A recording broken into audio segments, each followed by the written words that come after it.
নমস্কার, আমি অনাবি। আমার রন্ধনশালায় আপনাদের স্বাগত। আজকে বানিয়েছি গাজরের হালুয়া। এই রেসিপিটা আমি আমার মায়ের কাছ থেকে শিখেছি। আমার মা ভীষণ ভালো রান্না করেন। আর এই গাজরের হালুয়া মায়ের যত রেসিপি আছে তার মধ্যে এটা আমার একটা ভীষণ ফেভারিট রেসিপি। এত ভালো লাগে, আমি আজকে মায়ের মতো করে এই গাজরের হালুয়াটা বানিয়েছি। দেখুন আপনাদের কেমন লাগে, আশা করি আপনাদের ভালো লাগবে। প্রথমে আমি এখানে 700 গ্রাম মতো গাজর নিয়ে নিয়েছি।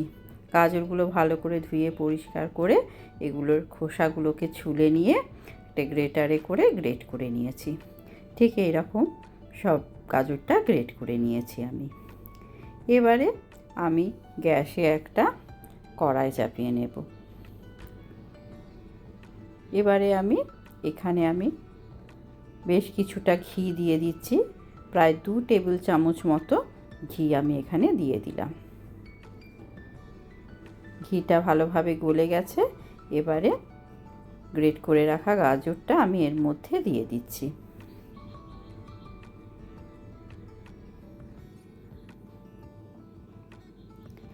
গাজরটা দিয়ে দিলাম।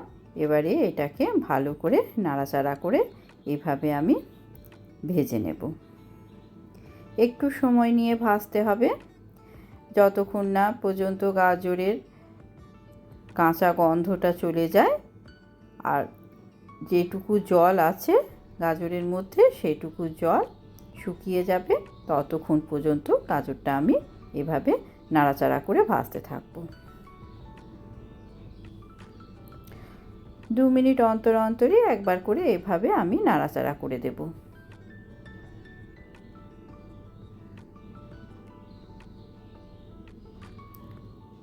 এভাবে নাড়াচাড়া করতে করতে গাজরটা পরিমাণেও দেখবেন বেশ খানিকটা কমে যাবে।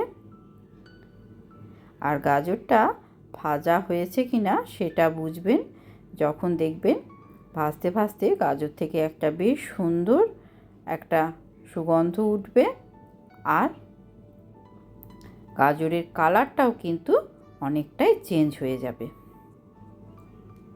তখনই বুঝতে পারবেন গাজরটা ভাজা হয়ে গেছে।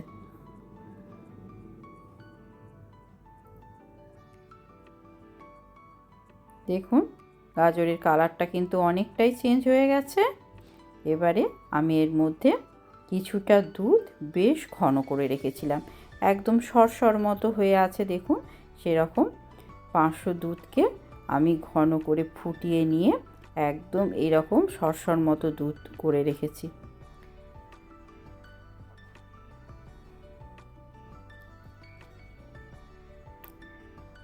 এবারে এটাকে খুব ভালোভাবে মিশিয়ে নিচ্ছি। এটা মোটামুটি 500 গ্রাম মতো দুধ। এটাকে আমি ফুটিয়ে আপনার এটাকে 200 মতো করে রেখেছি।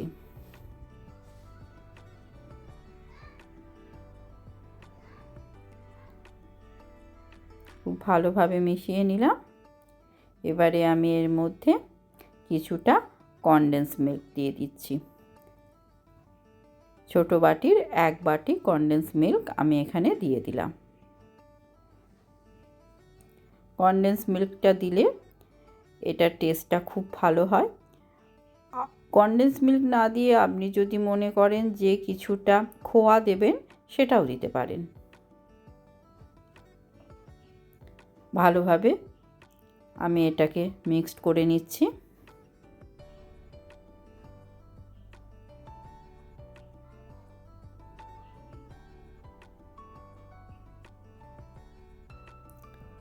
এবারে আমি ছোট বাটির 1 বাটি চিনি দিয়ে দিলাম।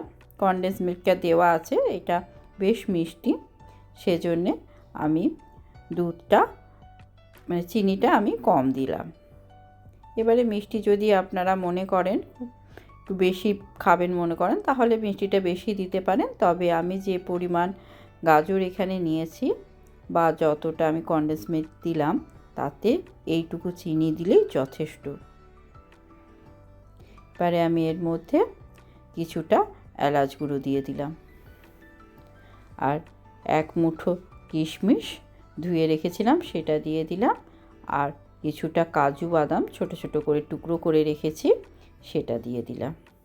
সবটা ভালোভাবে মিক্স করে নিচ্ছি।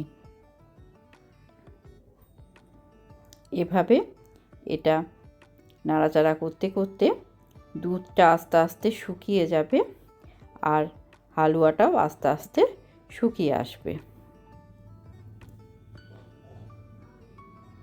দেখুন আস্তে আস্তে দুধটা কিন্তু শুকিয়ে গেছে। এবারে হালুয়াটাও এরমভাবে নাড়াচাড়া করতে করতে অনেকটা ঝরঝরে করে নেব। একদম যখন দেখব কড়াই থেকে ছেড়ে আসছে তখন বুঝবো হয়ে গেছে, তখন আমি গ্যাসটা অফ করে দেব। দেখুন অনেকটা শুকিয়ে গেছে, বেশ ঝরঝরে হয়ে আসছে। এবারে আমি কড়াই থেকেও ছেড়ে আসছে, এবারে গ্যাসটা অফ করে আমি এটাকে ঠান্ডা হতে দেব। তারপর ঠান্ডা হয়ে যাওয়ার পর এটা আমি পরিবেশন করব।